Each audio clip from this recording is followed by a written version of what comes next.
বিসমিল্লাহির রহমানির রহিম। আসসালামু আলাইকুম এভরিওয়ান, কেমন আছেন? আশা করি সবাই ভালো আছেন। আমিও আলহামদুলিল্লাহ ভালো আছি। আজকে আমি অনেক মজাদার একটি রেসিপি নিয়ে হাজির হয়েছি, চিরা দুধের ডেজার্ট। দেখতে থাকুন অসাধারণ মজাদার এই ডেজার্টটি আমি কিভাবে তৈরি করি।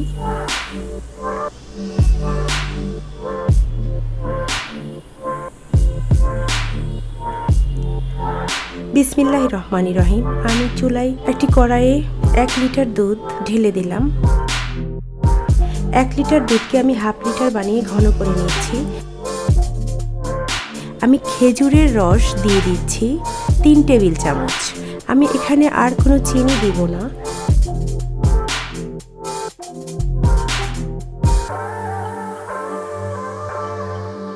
ন্যাচারালভাবেই আমি তৈরি করব এই ডেজার্টটি। নারিকেল দিয়ে দিলাম 2 টেবিল চামচ।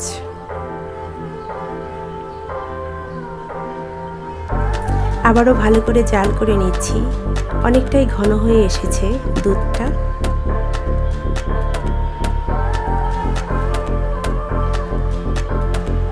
দুই কাপ চিরা নিয়ে নিয়েছি। চিরাটাকে আমি ধুয়ে নিব ভালো করে।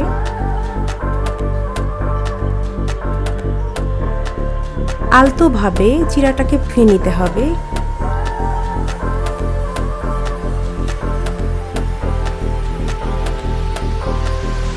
দেখতেই পাচ্ছেন চিরাটা অনেক ঝরঝরে হয়েছে। আমি ধুয়ে পানি ঝরিয়ে নিয়েছি, খুবই ঝরঝরে হয়েছে।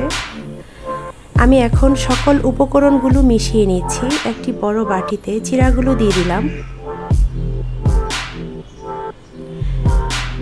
জাল করে রাখা ঠান্ডা করা দুধগুলো ঢেলে দিচ্ছি।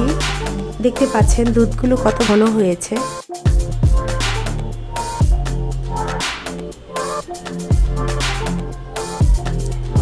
একে একে সবগুলো উপকরণ আমি মিশিয়ে নিয়েছি।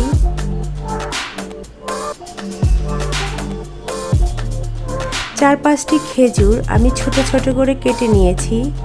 খেজুরগুলো দিয়ে দিচ্ছি।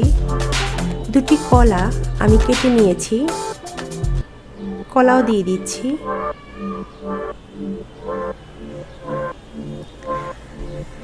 চেরি দিয়ে দিলাম। দেখতে সুন্দর, খেতেও অনেক মজা হবে, কালারফুল হবে, তাই চেরি দিয়ে দিলাম 8-10টি। বুন্দিয়া ছিল ঘরে, তাই বুন্দিয়াও দিয়ে দিলাম।